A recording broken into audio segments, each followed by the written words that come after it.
Mesdames et messieurs les organisateurs, chers collègues, monsieur l'ancien recteur, plaisir de vous voir ici. Merci. Mesdames et messieurs, chers publics, chers étudiants, d'abord j'aimerais remercier sincèrement le Sciences au Carré ainsi que les organisatrices et organisateurs de cette soirée pour me permettre de prendre la parole et m'exprimer dans le cadre de ce cycle de conférences qui permettra, j'espère, de croiser les regards de spécialistes des disciplines comme le droit, la médecine, les lettres, la physique ou les sciences sociales. Là, je me présente rapidement parce que certainement vous ne connaissez absolument pas, donc comme ça au moins après vous me connaîtrez. Donc mon nom c'est Laurent Morillon, je suis professeur associé à la faculté de droit des sciences criminelles et d'administration publique de cette belle université. Je suis doyen de cette faculté, doyen associé, c'est un peu unique sur la planète, mais je m'en vante. J'ai donc deux activités, donc c'est celle de chercheur enseignant académique, mais je suis aussi avocat dans une étude à Lausanne, donc je pratique évidemment, je suis un pur juriste, si je peux dire, je suis tatoué juriste, si je peux dire ainsi. J'ai une formation, c'est peut-être aussi intéressant que vous sachiez, je suis un pur produit à l'échelle, j'allais dire, lausannoise, donc moi j'ai pas été j'ai fait mes études ici, j'ai fait mes études scolaires ici, après j'ai fait une thèse ici, je suis parti à l'étranger comme research scholar à la London School of Economics à Londres, mais c'était il y a très très longtemps. Après je suis revenu, j'ai soutenu ma thèse, je suis devenu maître assistant et puis finalement professeur associé de cette belle faculté. Et puis parallèlement, j'avais des activités, j'ai toujours des activités dans mon étude d'avocat. Les domaines de recherche et de prédilection dans lesquels je suis vraiment très très impliqué, c'est le droit pénal général, droit pénal spécial, droit pénal économique, la procédure pénale, l'entrée judiciaire pénale, donc tout ce qui est le droit de l'extradition, c'est moi qui enseigne ça à mes étudiantes et étudiants.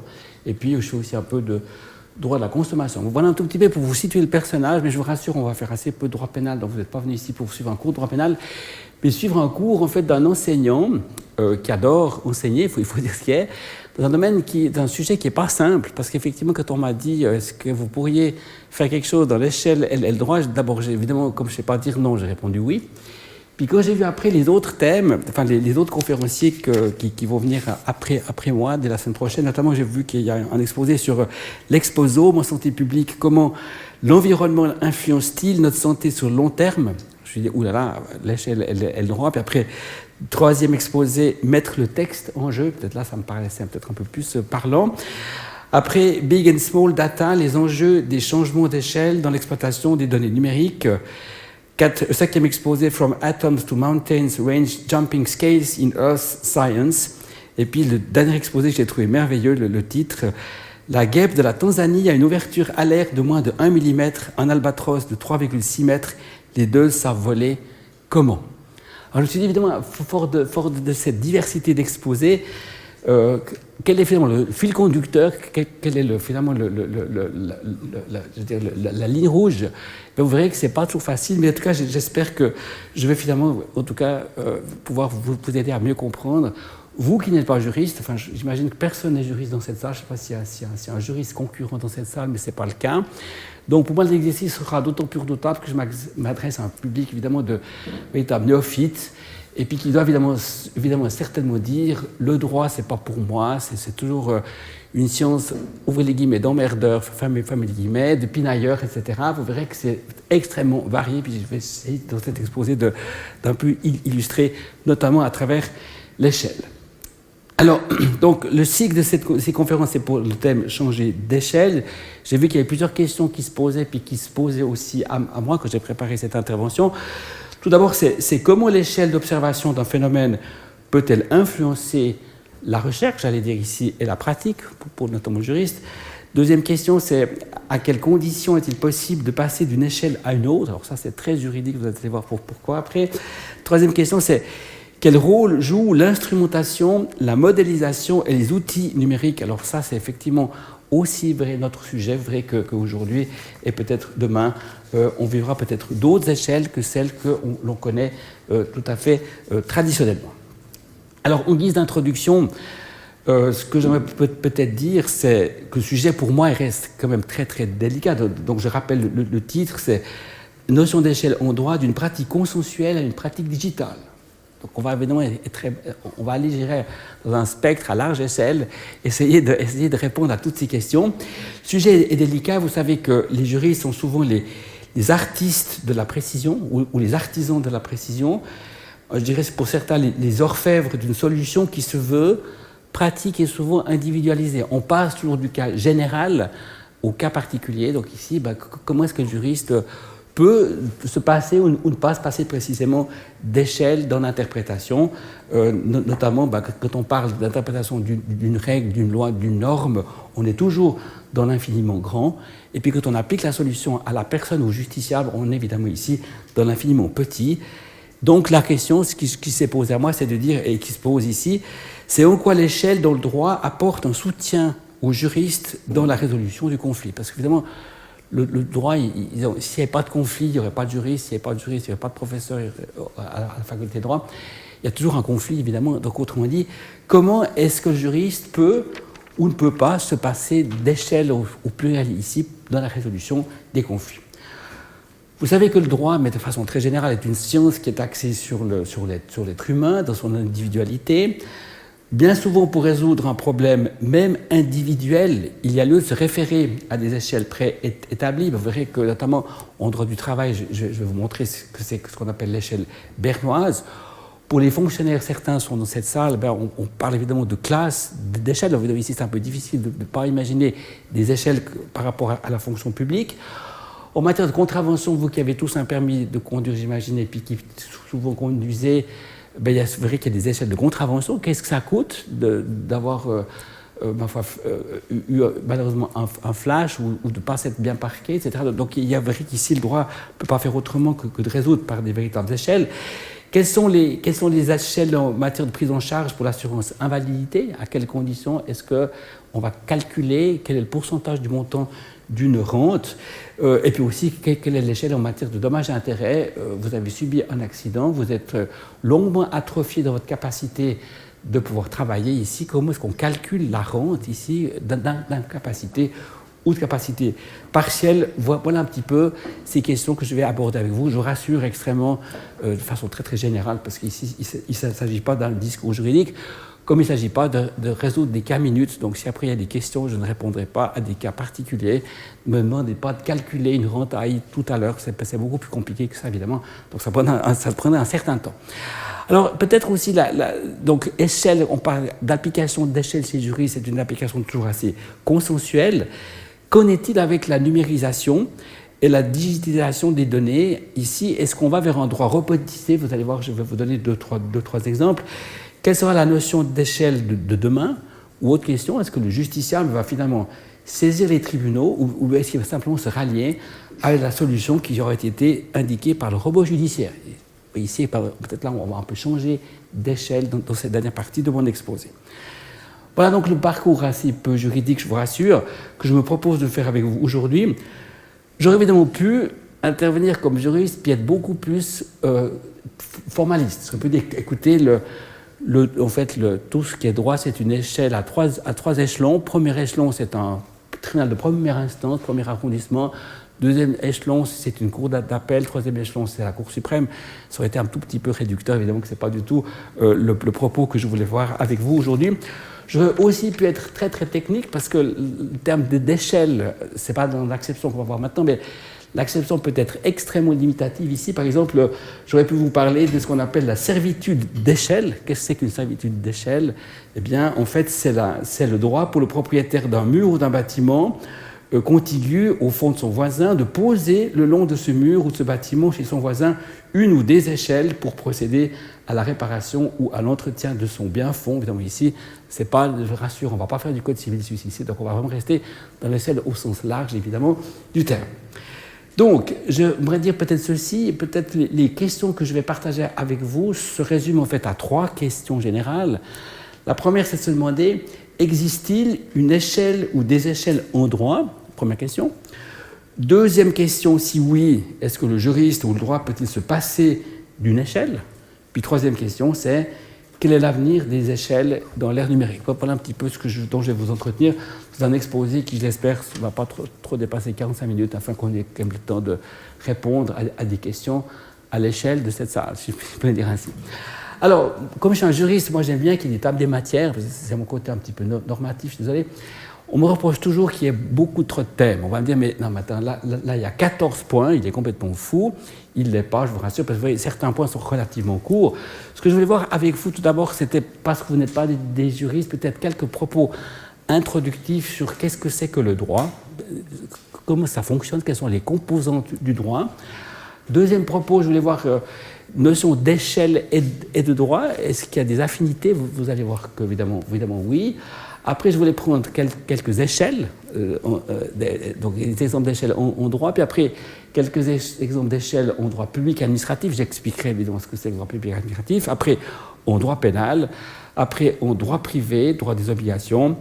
En droit social. Et puis après, avoir tiré finalement les premières conclusions, on va se demander quel est le droit et les échelles de demain, avant de finir par des conclusions finales.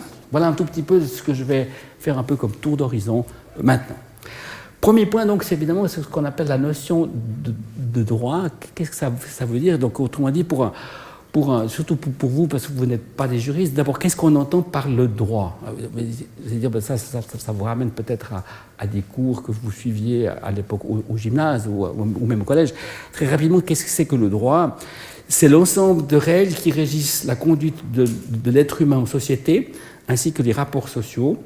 C'est aussi l'ensemble des règles imposées aux membres d'une société pour que leurs rapports sociaux échappent à l'arbitraire et à la violence des individus. Ça, c'est le droit, de façon très très générale, un peu philosophique évidemment. Quelles sont les composantes du droit? Mais vous les avez ici. Vous avez d'une part ce qu'on appelle la loi, je vais expliquer en quelques mots ce que c'est. Deuxièmement, la jurisprudence. Troisièmement, la doctrine. Puis je me suis demandé si ce couple à trois fonctionnait. Donc, finalement, c'est un peu ça aujourd'hui. Quelles sont les interactions dans la notion générique du droit? Quelles sont les interactions de la loi, de la jurisprudence et de la doctrine? Alors, premier point, la loi très rapidement. La loi au sens où on l'entend, de la théorie des sources, c'est donc le droit écrit. La loi est toujours écrite pour des raisons évidemment de respect de la légalité. On ne peut plus se satisfaire de coutumes, on ne peut pas inventer, notamment tout ce qui était droit anglo-saxon sur la common law a progressivement disparu. On veut un droit écrit afin d'assurer la sécurité du ou des justiciables dans les rapports avec la société. Donc autrement dit, c'est un droit écrit. C'est l'expression par le pouvoir public compétent à cet effet d'une règle, d'une volonté formulée pour le présent et surtout pour l'avenir, volonté écrite, énoncée dans un texte. Ça, c'est ce qu'on appelle, c'est un peu la définition très très générale de la loi. Ce droit écrit a des aspects variés, dans un sens tout à fait large. Le terme de loi s'étend à toute règle juridique formulée par écrit, en vue de l'avenir, quel que soit le titre donné à l'acte législatif. Dans le passé, c'était les fameuses lois de droit romain. Dans une période un peu plus récente, c'était les capitulaires de l'époque du Moyen-Âge. Et puis, après les ordonnances royales, aujourd'hui, évidemment, on parle de constitution, qui est la charte fondamentale, différentes lois, différents codes, et puis en dessous, différentes ordonnances, différents règlements. Ça, c'est, je dirais, la loi au sens large des temps modernes. La loi moderne, elle est par excellence source, j'allais dire, à gros débit, parce qu'évidemment que la société se complexifie, évidemment, se technifie ou se technocratise, se globalise aussi. Eh bien, d'ailleurs, à telle enseigne que si les détracteurs parlent évidemment de machines à légiférer, oui, les jurys sont des machines à légiférer parce qu'on leur demande de résoudre des conflits de plus en plus complexes ici. Donc, machines à légiférer. Par exemple, en droit suisse, si on reste encore à l'ère du papier, on est en train de partir, mais aujourd'hui, à l'ère encore non numérique, eh bien, le recueil officiel des lois fédérales suisses, uniquement les règles de droit fédéral, c'est plusieurs bibliothèques. Enfin, c'est vraiment, disons, c'est pour montrer physiquement la place que ça prend. Rajoutez à ça les recueils officiels des 26 cantons et demi-cantons, vous avez une énorme bibliothèque que de lois, donc que de lois, que d'ordonnances, que de constitutions. Ça, c'est ce qu'on appelle le droit existant. Aujourd'hui, évidemment, c'est en train d'être numérisé. Ça prend moins de place, mais disons, physiquement, en poids et en volume, disons, ici, le droit, évidemment, occupe beaucoup, si j'ose dire, le terrain. Deuxième composante, c'est la jurisprudence. Qu'est-ce que c'est que la jurisprudence ? Alors d'abord, dans un sens ancien, ce terme est l'équivalent de la science du droit. À Rome, à l'époque, les juristes consultes étaient appelés jurisprudentes ou même simplement prudentes. Dans un sens beaucoup plus technique et beaucoup plus réducteur et donc beaucoup plus moderne ici, la jurisprudence, c'est le droit objectif qui va se dégager des arrêts, donc de l'interprétation donnée par les tribunaux de la loi. Comment interpréter? Parce que vous allez voir souvent, enfin, je vais vous donner des exemples, que la loi est souvent extrêmement générale et abstraite. On ne peut pas avoir tous les cas dans un texte. Autrement dit, comment partir d'un cas général et l'interpréter pour précisément arriver à donner une solution à la personne qui est concernée par tel ou tel litige. Comment se forme la jurisprudence? Eh bien, c'est relativement simple. Les tribunaux sont souvent confrontés doivent en fait confronter des règles juridiques à des cas concrets. Comme j'expliquais, c'est souvent des problèmes d'interprétation, parce qu'il faut expliciter, comprendre, analyser, finalement rendre des solutions à partir d'une loi extrêmement générale.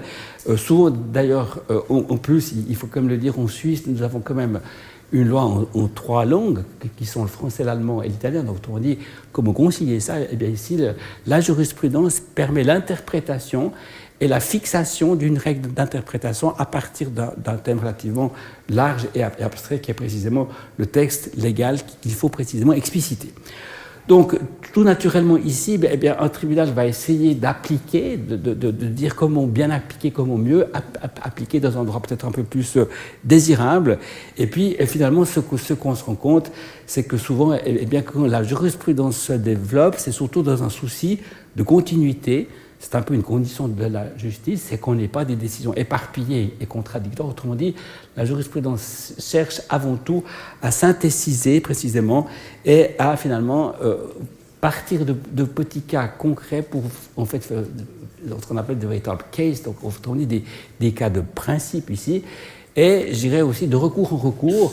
L'affaire peut aller jusqu'au tribunal fédéral qui est la Cour suprême suisse, et ce qui veut dire ceci, c'est que de recours en recours, le tribunal fédéral tranche pour telle ou telle interprétation, et cette jurisprudence sert précisément d'aide précisément à la loi au sens formel, pour précisément dire dans tous les cas identiques, et bien dorénavant, c'est donc ainsi qu'on va trancher. Par exemple, je vous donne peut-être un exemple que je trouve très intéressant. L'ancienne constitution de la Confédération suisse, qui était en vigueur jusqu'au 31 décembre 1999, on a une nouvelle constitution, une nouvelle charge fondamentale à partir du 1er janvier 2000. Il y avait un article 4 qui était donc abrogé et qui proposait que ceci, tous les Suisses sont égaux devant la loi. C'était uniquement ce texte-là. Et à partir de ce texte-là, qui est extrêmement général, c'est quoi l'égalité devant la loi? Qu'est-ce que ça veut dire? Eh bien, le tribunal fédéral a développé une dizaine de cas différents. Et quand on parle d'égalité devant la loi, ça veut dire quoi? Droit à un procès équitable, droit à être entendu, droit à comprendre dans une langue qui est la sienne l'objet de la procédure, droit à ce que tout le monde soit traité de la même manière devant un tribunal. Tous ces principes-là ont été inventés par la jurisprudence. Et la Constitution, qui est entrée en vigueur au 1er janvier 2000, a repris expressis verbis dans des articles différents, qui sont les articles 8, 29 et suivants, tous ces principes dégagés par la jurisprudence. Autrement dit, la jurisprudence est une source à côté de la loi qui vient expliciter, voire des fois compléter précisément lorsque le texte devient évidemment manquant ou peut-être difficile à comprendre.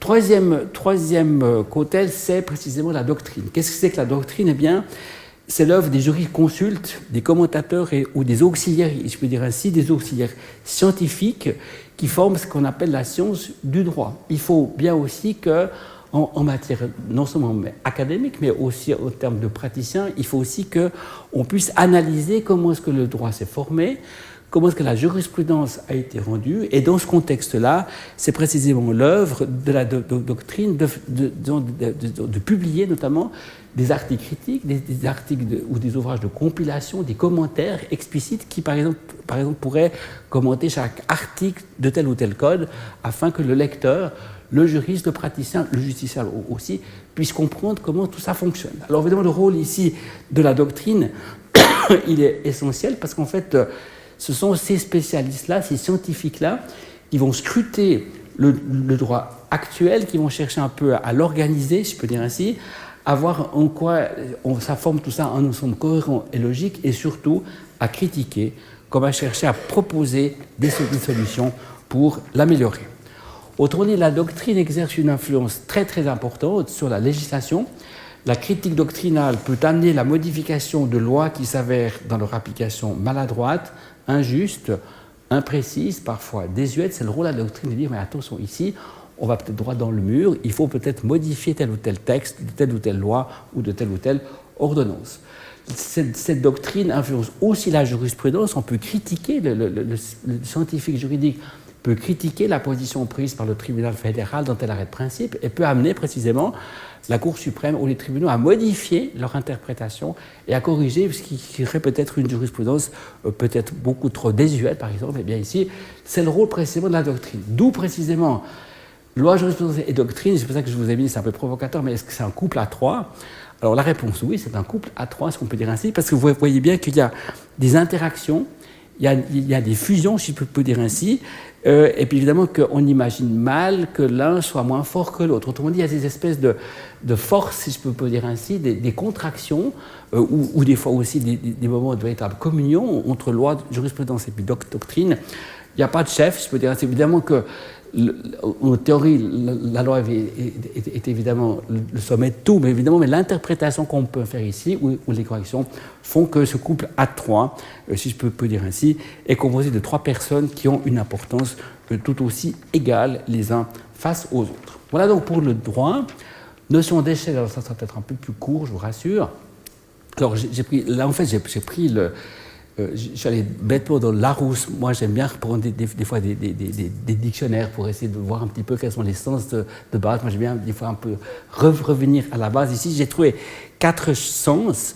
D'abord, le premier, c'était de dire un dispositif formé de montants réunis entre eux par des barreaux qui permettent de monter et de descendre. Ça, c'est un peu ce que je disais avant. C'est les trois échelons des trois instances en Suisse, on peut dire ça ainsi. Deuxième sens, c'est suite de niveaux qui forment une hiérarchie, synonyme, hiérarchie, degré, niveau, proportion. On voit bien que dans les relations professionnelles, souvent, il y a une échelle dans la hiérarchie, on va de l'employé à l'employeur, donc ici, on pourrait s'insérer dans cette échelle-là. Dans le troisième sens, c'est la série de graduations sur un instrument de mesure. Synonyme, c'est échelle, division, gradation. Ici, vous verrez qu'on est beaucoup dans le droit, dans l'échelle des sanctions. Hein. C'est quoi un petit peu les périmètres qui nous permettent de fixer une peine par rapport à sa quotité. Par exemple, aussi, échelle de rente, comment est-ce qu'on calcule une rente d'invalidité. Vous verrez qu'ici, on est un peu dans cette définition-là. Quatrième sens, rapport entre longueur réelle et sa représentation sur un plan ou une carte. Je pense que quand on parle d'échelle de droit, on peut aussi parler d'échelle régionale. Par exemple, la Suisse est une échelle juridique, je peux dire ainsi, mais il n'y a pas que la Suisse, vous verrez après pourquoi. Il y a aussi d'autres États, il y a aussi d'autres communautés, notamment quand on parle du Conseil de l'Europe, quand on parle de l'Union européenne, quand on parle de l'ONU. Eh bien, vous avez ici sur la carte, je peux dire ainsi, différentes échelles. Donc voilà un tout petit peu le sens un petit peu des échelles, enfin des rapports entre le droit et l'échelle. D'où la question, est-ce que c'est un couple à deux ? On parle de trois maintenant, on est un couple à deux. Oui, alors je pense que l'échelle peut devenir une sorte de quatrième force qui vient composer la loi, la jurisprudence et la doctrine. Et je dirais que l'échelle est d'un côté ce que le droit a besoin de l'autre. Vous allez voir, je vais prendre des exemples extrêmement précis. Avant d'entrer dans le sujet, encore une dernière généralité qui me paraît assez importante, parce que l'échelle entre le droit est une notion de géométrie variable selon les thèmes considérés. Tout d'abord, je viens de le dire, mais on distingue l'échelon régional de l'échelon local, notamment les rapports entre confédérations, qui est une échelle, avec les communes ou avec les cantons. Donc ici, vous avez trois échelles différentes, ici, qui verraient qu'elles vont extrêmement s'impliquer ou s'impliquer. On peut aussi évidemment voir les rapports, je l'ai dit avant, entre la Suisse et d'autres entités qui sont au Conseil de l'Europe, l'Union européenne ou l'ONU. Ici, on est un peu dans la macro-échelle, si je peux dire ainsi, et le droit. Et puis, l'échelle peut être beaucoup plus locale ou donnée sur un territoire et réglementer des catégories de population. Ici, on est beaucoup plus dans la micro-échelle. Vous allez voir comment est-ce que le juriste essaye de s'en sortir. On a parlé avant de l'échelle de fonction publique, l'échelle de classement des fonctionnaires, quel est leur salaire en fonction de quelle classification. Eh bien, ce système-là Vaud pour la fonction publique de l'État de Vaud. Vous changez de canton, ça sera peut-être une autre échelle ou une autre loi. Et puis il y a aussi l'échelle des fonctionnaires fédéraux. Donc vous voyez ici, chaque fois vous êtes ici beaucoup plus régionalement confronté à une véritable échelle. Je voulais plutôt commencer de m'en exposer par la micro-échelle, donc on va être très régional. Pourquoi? Parce que je pense que souvent le justiciable, lui, ce qu'il aime, c'est savoir à quelle sauce locale il est mangé, puis après, j'irai plus loin avec la question de la macro-échelle. Alors, encore, m'excusez, mais je suis obligé d'être encore assez juriste, encore quelques ultimes, mais je vous promets, ultimes distinctions. Tout d'abord, on fait la distinction entre le droit public et administratif, d'une part, le droit pénal, le droit privé, le droit social. Pourquoi? Parce qu'en fait, ça va dépendre des rapports entre le justiciable et les justiciables, ou le justiciable et l'État. Droit public et droit administratif, très rapidement, le droit public, c'est le droit constitutionnel. C'est donc tout ce qu'on appelle les libertés fondamentales, ou comment est-ce que l'État fonctionne. Autrement dit, comment est-ce qu'on crée un État, quels sont les organes de l'État, qu'est-ce que c'est qu'un législatif, qu'est-ce que c'est qu'un exécutif, qu'est-ce que c'est qu'un judiciaire. Donc ici, c'est dans le droit public en tant que tel qui comprend le droit constitutionnel. Le droit administratif, c'est en fait le droit de l'administration. Comment est-ce qu'elle fonctionne, quelles sont ses conditions, quelles sont ses conditions d'exercice. Donc ici, c'est une sorte de sous-application du droit public en général. Donc autrement dit, on est toujours ici dans les relations entre l'individu et l'État. Vous allez demander une concession pour une place d'amarrage, eh bien vous demandez à l'État de vous donner une place d'amarrage, vous la recevez contre évidemment un émolument. C'est votre rapport de droit public ou droit administratif que vous avez face à l'État. Et ici, eh bien, on verra, on peut le voir, souvent les émoluments, si je prends cet exemple-là, sont fixés sur la base d'échelles. C'est quel bateau, c'est quelle longueur, c'est quelle largeur, c'est quel port, etc. Et ici, vous avez des échelles fixant les redevances et les émoluments liés à la prestation que l'État va offrir aux justiciables. Deuxième volet, c'est le droit pénal. Vous savez qu'en Suisse, et heureusement dans beaucoup de pays dans le monde, la loi du talion n'existe plus. Si j'ai crevé l'œil de vous, par exemple, qui me regardez, vous n'êtes pas autorisé à me crever mon propre œil. Donc ici, il y a ce qu'on appelle le monopole de l'État. L'État, c'est donc le pouvoir du prince qui a le monopole de la poursuite, donc de déclencher une enquête et de condamner ou d'acquitter sur les circonstances. Autrement dit, le droit pénal ici, c'est encore une relation justiciable avec État, avec évidemment déjà de trois paramètres différents. Ça peut être aussi une relation de privé à privé. Je peux commettre une escroquerie ou un vol à l'ordre d'une personne. C'est plutôt des rapports de droit privé, puisqu'il y a un voleur et une victime. Mais c'est quand même l'État qui a le monopole du pouvoir et qui donne les règles de poursuite, de sanctions, et de comment un tribunal pénal va fonctionner, et puis après, comment est-ce que la peine, qui par hypothèse a été prononcée, va être exécutée. Troisième paramètre du droit, c'est le droit privé. Alors ici, ce sont les rapports entre particuliers. Ici, je parle du Code civil. Quand on veut se marier, ou quand on veut divorcer, quand on doit hériter, c'est le Code civil qui règle, en fait, alors c'est une loi cadre, je peux dire ainsi, et qui règle les rapports entre particuliers. L'État intervient parce qu'il met des tribunaux à disposition, mais si vous voulez, les règles sont fixées dans un rapport d'égalité. C'est tel justiciable contre tel autre justiciable qui est concerné par ça. Le droit des obligations, le Code des obligations, c'est une des subdivisions du Code civil. C'est tous les rapports, je dirais, juridiques, commerciaux, entre autres, qui finalement font que les individus sont ou ne sont pas ensemble. Le contrat de vente est un contrat de droits des obligations. Le contrat de travail, on y reviendra. Le contrat de société, donc tous ces contrats-là sont dans le Code des obligations. Et là aussi, on règle des rapports privés entre un ou plusieurs individus ensemble pour précisément trouver des solutions si litige il y a. Puis enfin, le droit social. Ici, le droit social, c'est de rappeler qu'on est quand même encore toujours aujourd'hui dans un système d'État-providence. Et l'État vient au secours des personnes les plus démunies, c'est notamment tout ce qui est assurance invalidité, assurance vieillesse et survivants. Donc ici, l'État offre des garanties certes minimales, mais aux personnes précisément dont le besoin ou qui ont atteint tel ou tel âge, justifiant une protection plus accrue. Ceci posé, maintenant, entrons dans des échelles par domaine. Alors, j'ai pris la première échelle ici, c'était échelle en droit public et en droit administratif. Ici, j'ai pris un exemple en droit alimentaire. vous avez toute une liste, alors je vous fais grâce parce qu'il y a des centaines d'ordonnances, mais sur la protection des consommateurs, quels sont les taux admissibles de propriété de tel ou tel composant dans les aliments? On veut tant pour cent de graisse alimentaire, tant pour cent de sucre, tant pour cent de sel, etc. Eh bien, ce sont des échelles ici, des échelles de protection du droit de la consommation qui vont ici être applicables. Autrement dit, ici, c'est pas la loi qui peut tout créer. La loi va se référer à des échelles pour pouvoir dire mais comment est-ce qu'on va composer la propriété de tel ou tel aliment. C'est pas la jurisprudence qui peut la fixer parce que les juges ne sont pas des spécialistes évidemment en matière de protection alimentaire.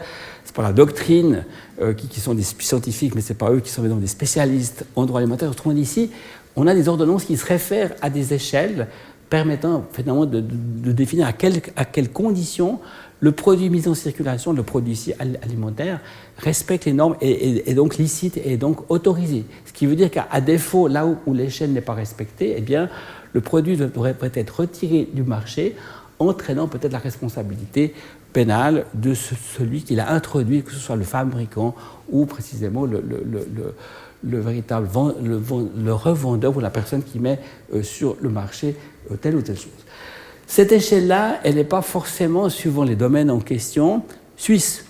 Si par exemple vous achetez chez Amag, je ne fais aucune publicité, mais une Audi, cette fois-ci en bon état, parce que ça arrive aussi, ou si vous achetez une Volvo ou une Fiat, ces véhicules sont construits à l'étranger sur la base de normes et d'échelles qui leur sont propres. Autrement dit, on a ici un phénomène ici d'échelle rapportée. Si vous voulez, la Suisse peut parfois mettre des conditions supplémentaires, mais c'est plutôt rare. Autrement dit, le droit suisse va emprunter l'échelle étrangère comme justification d'acceptation de la mise en vente du produit si ce produit ne correspond pas aux valeurs de base, aux échelles de base ordonnées dans l'État étranger. Et bien la conséquence, c'est qu'on doit retirer précisément ces objets tant il apparaît qu'ils ne correspondent pas évidemment à ce qui est autorisé pour leur importation et leur vente.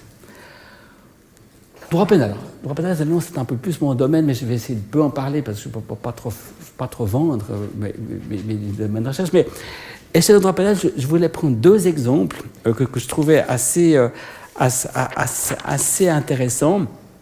D'abord, vous savez que le droit pénal, il est évidemment fondé sur la responsabilité pénale. Je réponds d'un comportement, je suis un auteur d'une infraction, j'ai volé, j'ai tué, j'ai escroqué, enfin peu importe ici, je réponds escalité de l'infraction qui m'est reprochée. Dans un système où, je rappelle, c'est l'État qui a le monopole de la poursuite, c'est l'État qui va monter un code pénal et puis qui va définir à quelles conditions la poursuite pénale peut être donnée.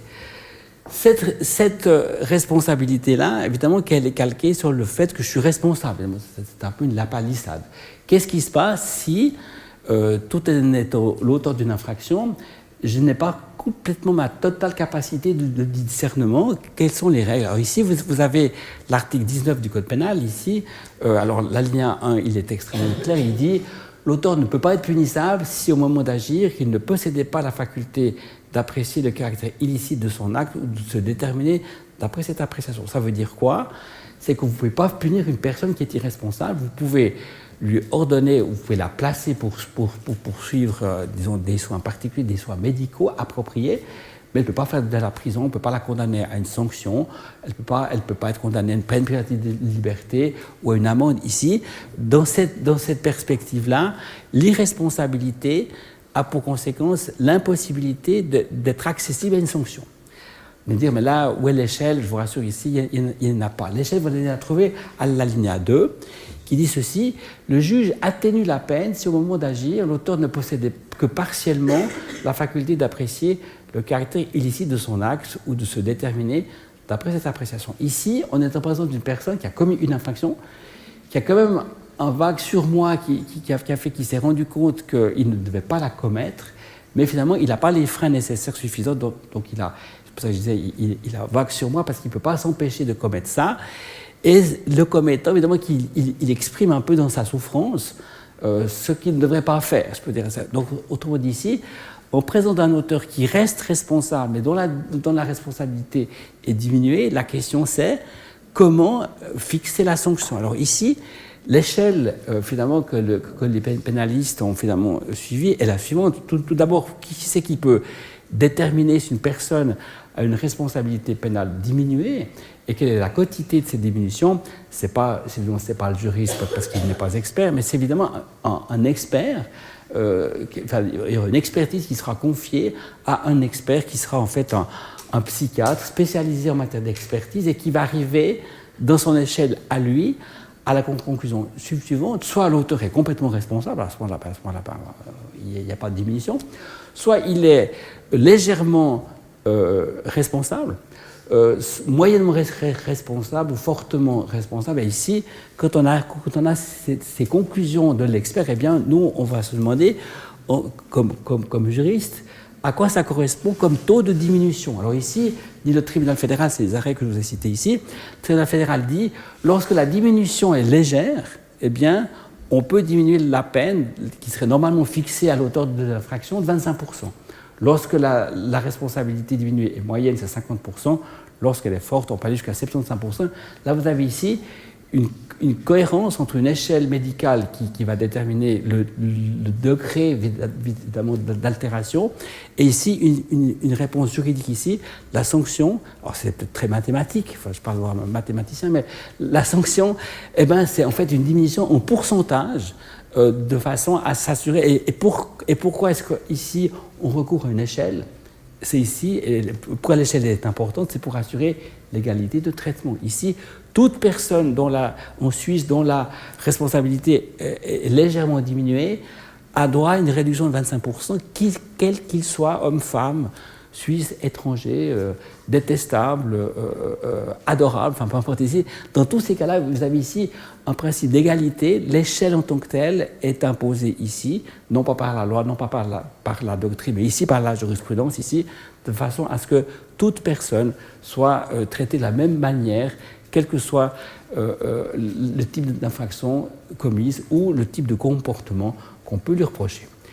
Toujours au droit pénal ici, alors je vais essayer de montrer quelque chose qui est assez dichotomique, c'est que lorsque le juge pénal, le tribunal pénal fixe une peine, eh bien, lorsque plutôt il a constaté que l'infraction a bel et bien été avérée, donc il condamne la personne pour telle ou telle infraction, il me condamne pour escroquerie, eh bien ici, en fait, il doit fixer une peine et les principes du quotité de la peine, qui sont égales pour tout le monde, est fixé ici, à l'article 47 que vous avez ici à l'écran. Le juge fixe la peine d'après la culpabilité de l'auteur. Il prend en considération les antécédents et la situation personnelle de ce dernier, ainsi que l'effet de la peine sur son avenir. Puis après, alinéa 2, la culpabilité, elle est déterminée par la gravité de la lésion ou de la mise en danger du bien juridique concerné, par le caractère répréhensible de l'acte, par les motivations et les buts de l'auteur, et par la mesure dans laquelle celui-ci aurait pu éviter la mise en danger ou la lésion compte tenu de la situation personnelle et des circonstances extérieures. Voilà la règle tout à fait générale et abstraite ici.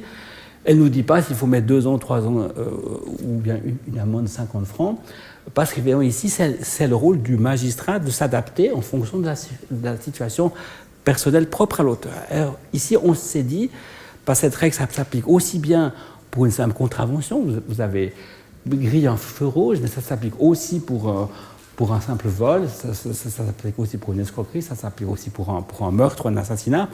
Quels sont les paramètres? Alors ici, on s'est dit dans le domaine des contraventions, et notamment des contraventions en matière du code de la route, c'est impossible que l'article 47 nous explique combien ça va coûter de griller un feu rouge. Alors ici, je vous ai mis juste la première page, parce que c'est une ordonnance qui a à peu près une centaine de pages, donc je ne voulais pas vous mettre 100 pages ici, mais ici, l'ordonnance sur les amendes d'ordre vous explique, à titre indicatif, l'échelle de la sanction. Ici, si vous regardez par exemple la première ligne, donc on est dans le code de la route, vous êtes contrôlé par un policier, puis il dit « Ciel, j'ai oublié mon permis de conduire chez moi ».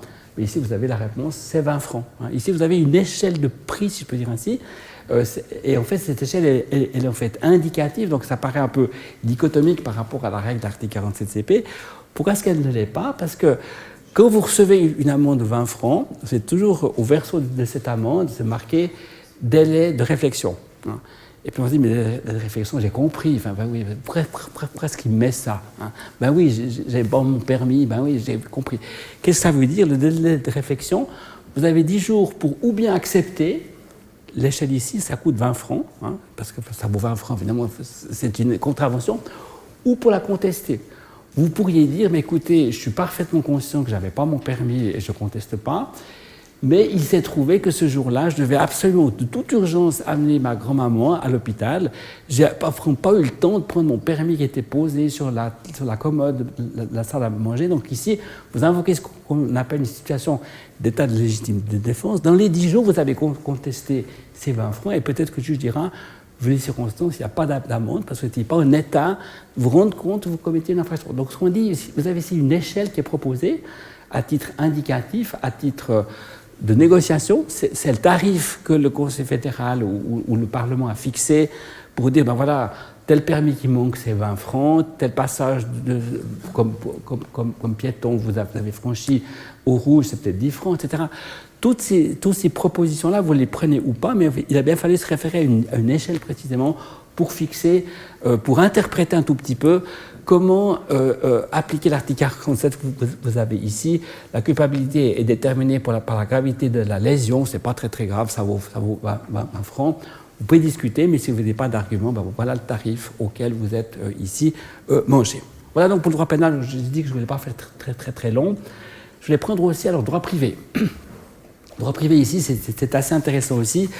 Pourquoi ? Parce qu'en fait, là, on est dans une situation, c'est l'article 46 du Code des obligations, très rapide pour vous situer la matière. L'article 46 du Code des obligations, c'est lorsque vous subissez une atteinte, j'étais en voiture, je vous ai écrasé, excusez-moi, mais c'est un exemple, donc c'était involontaire, je peux dire ainsi. Et puis vous avez, l'accident est extrêmement grave, l'accident a pour conséquence que vous ne pouvez plus travailler, donc vous êtes incapable définitivement de travailler, ce qui fait que vous allez perdre votre droit au salaire. Vous allez certes être en partie indemnisé par l'aide sociale, mais disons ici, qu'est-ce que mon assureur RC, ici, le véhicule, qu'est-ce que vous pouvez demander à mon assureur RC pour combler la différence. Alors ici, si vous lisez l'article 46 du Code des obligations, il nous dit ceci, en cas de lésion corporelle, la partie qui en est victime a droit au remboursement des frais et aux dommages-intérêts qui résultent de son incapacité de travail totale ou partielle, ainsi que l'atteinte portée à son avenir économique. On ne nous dit pas grand-chose. Ici, c'est simplement que vous avez un droit, c'est de m'attaquer ou d'attaquer mon assureur RC en disant « j'ai été écrasé, je suis définitivement incapable, j'ai une incapacité de travail définitive ici, veuillez compenser la différence ». Alors ici, ce n'est pas le code qui nous répond. La jurisprudence, elle ne peut pas imaginer tous les cas de figure parce que ça va dépendre de l'âge. Est-ce que madame est mère de famille? Est-ce qu'elle est soutien? Donc il y a encore ce problème-là. Est-ce qu'elle est mariée? Est-ce qu'elle est divorcée? Est-ce qu'elle est séparée? Etc. Donc il y a une multitude de cas de figure ici qui fait que ni la loi, ni la jurisprudence, ni la doctrine ne peuvent évidemment envisager tout ça. Alors comment est-ce qu'on fait ici? Eh bien c'est un peu le tableau que vous avez ici. J'ai pris ce qu'on appelle l'échelle de capitalisation. Ici en fait vous avez, alors c'est peut-être plus la science actuaire que de la science juridique ici, on s'est mis d'accord sur des tabelles de capitalisation. Que vaut un salaire pour une personne qui a 40 ans, supposons un salaire X, et comment ce salaire va-t-il évoluer? Ici, je ne peux pas vous donner un exemple parce que c'est très, très, très compliqué, mais vous voyez ici la réponse, notamment, c'est ce qu'on a ici au chiffre 4.30. Si pour une personne de 35 ans réalisant un salaire de 50 000 francs au départ, on admet une augmentation annuelle de salaire de 1% jusqu'à 65 ans, le facteur est alors de 1,35 et le salaire à l'âge de 65 ans est de 67 500. Voilà une façon de dire, voilà une échelle qui est proposée aux tribunaux. Les tribunaux vont en général appliquer cette échelle-là, sous réserve évidemment alors, de cas spéciaux, mais autrement dit ici, il faut bien une échelle pour essayer de résoudre des multitudes de cas. On dit qu'il y a à peu près 200 000 cas de figure différents en fonction de l'âge, du sexe, du type de profession, du fait de savoir est-ce que la victime est un parent, est-ce que c'est un parent jeune, est-ce que c'est un parent vieux, il reste combien d'enfants à charge, tout ça. Donc on dit ici, vous avez vraiment un système d'échelle qui vient au secours précisément du juriste ou des tribunaux pour résoudre la question. Toujours en droit privé, alors ici on est dans le droit du travail. Ici, vous êtes un employé, je suis votre employeur, mais mettons que j'ai une petite quincaillerie, où je suis un carrossier, où je suis un jardinier, enfin peu importe ici, et puis vous êtes mon employé, vous tombez malade, et puis malheureusement cette maladie se poursuit, est-ce que vous avez droit à un salaire, et puis si oui, pendant combien de temps? Alors il y a deux systèmes en Suisse, soit j'ai une assurance perte de gain, mais ce n'est pas toujours le cas, qui va vous assurer, je vous rassure, je ne fais pas un cours de droit du travail, mais très rapidement, qui va vous assurer à 80% pendant 2 ans. Donc autrement dit, ben, si c'est une grave maladie, si c'est un grave accident, vous êtes assuré pendant 2 ans, puis à partir du 24e mois, eh bien, ce sera l'assurance invalidité qui va vous prendre en charge. Soit je ne suis pas assuré parce que je suis une petite entreprise, puis je n'ai pas pensé ou je n'ai peut-être pas les moyens d'assurer ici. Et donc, vous avez simplement droit à être dédommagé pendant un certain temps, pendant plusieurs semaines, pendant plusieurs mois. Ici, vous voyez ici, l'article 324A du CO pose comme principe que lorsque le travailleur est empêché de travailler sans sa faute, évidemment, dans cet exemple-là, eh bien ici, l'employeur lui versera le salaire pour un temps limité. C'est quoi le temps limité? Ici, vous voyez bien ici qu'on n'a pas du tout pu, dans la loi précisément, fixer ça. On était un peu plus loin à la ligne 2, parce qu'on nous dit dans ce cas de figure-là, eh bien, vous voyez ici, c'est que l'employeur paye pendant la première année de service le salaire de 3 semaines et ensuite le salaire pour une période plus longue, fixée équitablement. Alors ici, on dit, mais qu'est-ce que c'est que l'équité ici? Vous voyez bien que ce ne serait pas la même selon qu'on soit à Genève, à Bâle, à Lugano ou à Lucerne ou à Lausanne. Ici, quelle est la réponse? Alors ici, comme la loi ne peut pas la fixer, parce qu'évidemment que quand on a créé cette disposition, on n'avait pas à l'esprit qu'est-ce que c'était que l'équité, mois par mois, jour par jour. Alors ici, les tribunaux, notamment ici, ce qu'on appelle l'échelle bernoise, que vous avez ici à droite sur votre écran, les tribunaux bernois se sont bien d'accord pour dire, ben, tiens, on va créer notre propre échelle à nous qu'on applique dans ce canton. Et de fil en aiguille, en fait, cette échelle-là est devenue une échelle reconnue par tous les tribunaux suisses. Ici, le tribunal fédéral l'a consacré. Autrement dit, lorsqu'on veut fixer équitablement, eh bien, le juge va se référer à cette échelle-là. Vous avez ici, par rapport aux années de service, c'est 3 semaines la première année, c'est 1 mois la deuxième année, 2 mois la troisième, etc. Donc, vous voyez ici, on a voulu équitablement ici, et de façon égalitaire, fixer une échelle pour tout le monde ici. Autrement dit, cette échelle bernoise-là s'applique à tous les tribunaux en Suisse et à tous les employés en Suisse, hommes, femmes, étrangers ou suisses ici. C'est la même réponse ici, afin d'assurer la sécurité du droit. Rapidement, enfin, encore échelle en droit social. Donc ici, j'ai pris la rente assurance invalidité. J'assure qu'on ne va pas calculer des rentes, donc ce n'est pas le but, mais c'est juste pour vous montrer ici à quel point le juge... Ici, alors, là, vous avez un exemple, en fait, où c'est la loi elle-même qui va fixer ça. Donc l'article 28 de la loi sur l'assurance invalidité dit ceci. Eh bien, c'est l'alinéa 2, la rente est échelonnée sur le taux d'activité. Eh bien, 40% au moins, la personne a droit à un quart de rente. 50%, ben c'est 50%. 60% au moins, c'est 3 quarts. Et puis, à partir de 70% d'incapacité, c'est la rente entière. Ici, c'est la loi qui a fixé ça. Alors, c'est une échelle légale, je peux dire ainsi, parce que c'est un peu un des rares cas où la loi ici fixe précisément directement la solution sans qu'on soit allé chercher ailleurs précisément une échelle qui viendrait au secours précisément du juriste. Voilà un peu pour ce qu'on appelle les micro-échelles, je veux dire ceci. Les macro-échelles, alors très rapidement aussi, eh bien, j'en ai déjà parlé avant, mais c'est vrai que c'est très intéressant de voir un peu, là évidemment, on tire un peu le curseur, puis on va sortir un peu du territoire en tant que tel. D'abord en Suisse, ben, il faut toujours opposer droit fédéral, donc droit national, au droit des cantons. Les communes aussi ont des droits. Donc vous avez 3 niveaux d'échelle.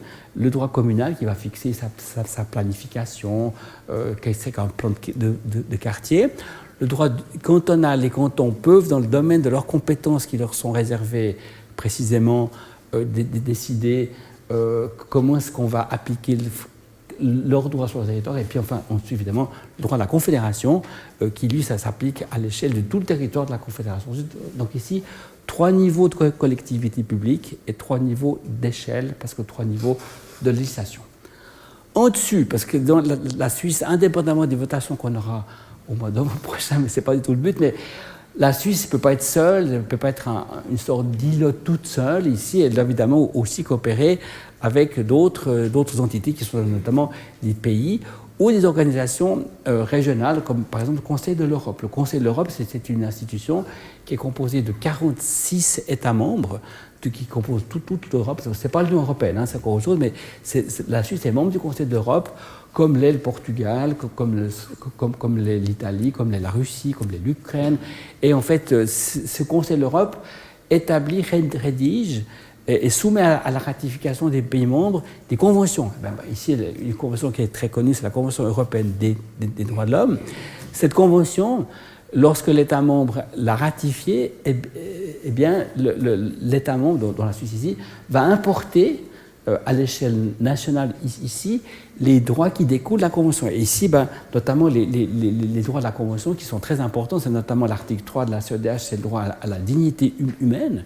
Donc on a le droit au respect d'un minimum de dignité.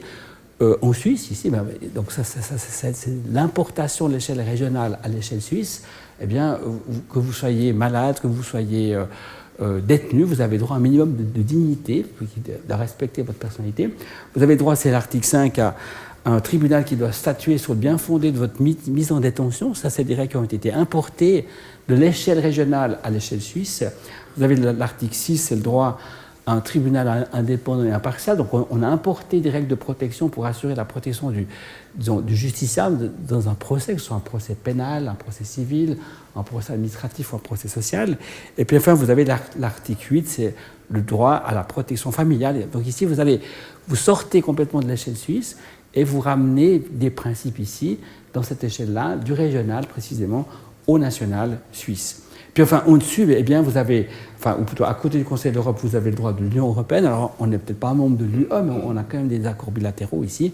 Il a bien fallu aussi importer, reprendre dans certains cas de figure des échelles qui n'étaient pas les nôtres pour précisément permettre le commerce entre la Suisse et l'Union européenne. Puis enfin, le droit international, donc le droit onusien, toutes les conventions en matière de trafic de stupéfiants, conventions contre la traite des êtres humains, conventions contre la pornographie, conventions contre la prostitution. Toutes ces conventions onusiennes ici, eh bien, elles sont à l'échelle universelle, donc au niveau de la planète, pour autant que les pays en question concernés les aient ratifiés. Et ici, on importe des échelles ici, je dirais universelles, si on peut dire ainsi, dans le droit suisse. Autrement dit, plus on est dans les droits fondamentaux, ce qui est assez intéressant, plus on monte dans l'échelle supranationale. C'est assez intéressant de voir que souvent, bien, les droits en tant que tels que vous retrouverez dans la Constitution fédérale sont souvent en fait le véritable miroir disons, des protections supranationales telles que vous avez ici. Alors, première conclusion. Alors, finalement, qu'est-ce qu'on peut dire? Vous vous souvenez que la prémisse était de se demander, existe-t-il des échelles en droit? Vous avez la réponse oui. Il y a autant d'échelles qu'il y a de domaines du droit, si je peux dire ainsi. Deuxième question, c'était de se demander, est-ce que le juriste peut se passer d'échelles? La réponse, vous l'avez ici, évidemment non, parce qu'on a besoin d'échelles pour compléter la jurisprudence, compléter la doctrine, compléter surtout la législation. Donc, autrement dit, échelle et droit font un couple en bon ménage. Ça, c'est peut-être la première conclusion. Deuxième question, c'est évidemment les échelles de demain. J'ai encore un peu de temps. Oui, ça va. Je vois que je suis un peu plus long que prévu, mais le problème, c'est que quand je parle, je ne m'arrête plus. C'est un gros défaut. Voilà. Alors, je me suis demandé, alors, échelle de demain, c'est un sujet évidemment qui est un peu scabreux, parce que, enfin, il est scabreux. Il est très politique aussi, mais il est très intéressant parce que le juriste est très confronté à la notion, Internet évidemment, digital, numérique, big data. Comment est-ce qu'on va gérer ça demain? Comment les tribunaux de demain vont régler ça? Et puis avec quelle échelle? Ici, vous verrez qu'on va un tout petit peu sortir des sentiers battus. J'ai pris plusieurs thèmes que je voulais voir avec vous. J'ai pris justice digitale, qu'est-ce que c'est ou qu'est-ce que ça va devenir? Justice robotisée, c'est un peu des sous-titres un peu provocateurs, mais ce n'est pas moi qui les ai inventés, je les ai pris d'autres articles doctrine. Justice donc robotisée, justice inanimée. Quelles sont les fonctions de prédiction de la justice? Comment est-ce qu'on fera le procès demain? Quels sont les risques systémiques? Est-ce qu'on va revenir à une justice humaine ou bien est-ce qu'avec le robot, c'est plus qu'un couple à un? C'est un peu les questions que je voulais encore voir avec vous avant de m'arrêter là. Alors, première question, c'est la justice digitale. Évidemment, c'est de se demander, mais est-ce que la justice digitale de demain peut remplacer l'homme ou le juge? La question, évidemment, est très philosophique, évidemment. Elle repose peut-être sur plusieurs interrogations. Première interrogation, c'est se demander est-ce que la notion de justice et d'échelle est la même dans un monde digitalisé ou dans un monde numérisé. La deuxième question, c'est la justice digitale, qui n'est plus une justice humaine, par essence neutre, reste-t-elle dans un processus humain ou va-t-elle devenir totalement systémique? Alors ici, pour appréhender ces transformations qui sont un peu inéluctables pour le juriste et puis pour les justiciables que vous êtes de demain, il faut comprendre un tout petit peu dans quel contexte va s'inscrire ces questions. Est-ce qu'on est dans un domaine local, finalement, est-ce qu'on fait la numérisation locale? Est-ce qu'elle est régionale ou est-ce qu'elle est en fait mondiale? Exemple, s'il fallait calculer une pension alimentaire, je ne sais pas, mettons que je suis en train de divorcer, aujourd'hui je vais encore devant un tribunal qui va fixer, M. Morillon, vous gagnez tant, votre épouse gagne tant, vous avez tant de fortune ou peut-être tant d'hypothèques, etc. Et puis le juge va essayer de calculer une pension dans un certain quota d'échelle, je dirais peut-être humaine, avec des paramètres assez humains. Demain, on pourrait imaginer que c'est un robot qui fait ça. On donne l'information, je gagne tant, ma femme gagne tant, j'ai tant de fortune, tant de dettes, j'ai tant d'enfants, âge des enfants, broum. Et puis le robot vous dit, voilà, M. Morillon, c'est 1525 francs 35 par enfant, puis sa location, etc. Ici, alors déjà cette question-là, parce que vous verrez qu'on y arrive très rapidement, vous allez voir pourquoi après, cette première question-là, c'est de se demander, mais puisque tout est complètement déshumanisé, les critères, c'est quoi? C'est des critères qui restent locaux? Est-ce qu'il y a des critères régionaux? Est-ce qu'il y a des critères suisses? Est-ce qu'il y a des critères européens? Je ne sais pas. Puisqu'on a l'accès avec le robot à toute forme d'information, est-ce qu'on va s'inspirer d'un jugement canadien? J'espère pas, mais autrement dit, mais où est-ce que le robot s'arrête? Partant de l'idée qu'en fait il sait tout, et beaucoup plus évidemment que l'être humain. Donc ça c'est un problème aussi par rapport à ça. On s'oriente quand même vers une justice qu'on appelle systémique, parce que l'opérateur de la justice ne va plus procéder par son expérience d'être humain ou d'une certaine tradition, mais en fait c'est un système technique qui va remplacer l'être humain pour la décision. Donc ici, c'est quoi les critères? Et puis, est-ce que c'est juste? Vous allez voir, c'est peut-être juste, mais il y a aussi quelques soucis, vous allez voir pourquoi. On va évidemment vers une justice robotisée, inexorablement, parce qu'il faut quand même reconnaître que si on pouvait, si je prends l'exemple des pensions alimentaires, pour un juriste, pour un avocat, pour un magistrat, c'est assez barbant de calculer ça. D'abord, c'est jamais franchement drôle. C'est très émotionnel, qu'il faut expliquer à son client que voilà, la pension, ça sera 1450 francs par mois et pas 800 francs auxquels il escomptait. Évidemment, c'est plus simple ici, on met dans la machine et puis 5 minutes après, ça va cracher, ça va être printé et puis c'est comme ça. Donc c'est peut-être plus simple émotionnellement, mais évidemment, ça déshumanise complètement le phénomène. Et je dirais aussi, on ne va pas parler que de pension alimentaire, mais je voulais aussi parler de nouvelles plateformes online qu'on appelle, notamment peut-être que certains les connaissent, qu'on appelle les blockchains. Qu'est-ce que c'est qu'un blockchain? Eh bien, c'est une technologie de stockage et de transmission d'informations transparente et sécurisée et qui fonctionne sans organe central. Alors, on ne va pas faire un cours blockchain parce que d'abord, je pense que j'y arriverai, mais ce qu'on peut se rendre compte, c'est que on peut se passer dans le tribunal et dire, voilà, je vais vendre une machine à Madame Priceman, comme on ne se connaît pas, puis qu'on n'a pas envie de perdre du temps dans le tribunal, on s'est mis d'accord sur un prix. Moi, j'ai mis sur un système bancaire la somme d'argent en tant que telle, et puis, contre la livraison, il y a un ordre irrévocable qui fait que le blockchain vous a crédité de ce montant-là. Tout va bien jusqu'au jour où la machine ne marche pas, où la machine a 2-3 défauts. Alors ici, le blockchain a prévu tout un système d'arbitrage de façon à ce que si la machine présente certains défauts, eh bien l'argent pour un système assez compliqué va en partie me revenir. Donc tout ça, c'est un système qui est prévu dans le blockchain. Tout ça sans l'aide d'un tribunal, ce qui est peut-être très bien. Alors c'est un gros avantage, c'est que ça ne coûtera rien. Il n'y a pas besoin de prendre un avocat pour se défendre pour ou contre cette machine. Et puis peut-être que c'est rassurant parce que finalement tout le monde est à la même enseigne, finalement. Ce blockchain-là, alors donc tout ça est très merveilleux bien évidemment, Mais ça peut aussi avoir quelques inconvénients. Tout d'abord, c'est plus du tout une justice humaine. Finalement, un tribunal, lorsqu'il doit se demander, si 3 juges dans un tribunal doivent se demander, mais franchement, est-ce qu'il y a un défaut ou pas? Alors, d'abord, ils le font peut-être, il y a d'abord une expertise, il y aura peut-être des contre-expertises, mais il y a aussi une discussion humaine qui est de dire, mais enfin, comme elle l'a promis, comme elle l'a vendu, il y a peut-être un défaut, mais franchement, lui, comme il l'a accepté, il savait que ce n'était pas complètement exempt. Ces discussions-là, elles sont le propre d'êtres humains, et souvent d'êtres humains qui discutent dans la même salle. Délibération d'un tribunal, ce n'est pas 3 juges chacun dans une chambre, mais c'est dans une même chambre. Voilà, il est exactement 18h15. Est-ce qu'on peut délibérer? Est-ce qu'on se donne jusqu'à 20h pour décider s'il y a un défaut ou pas?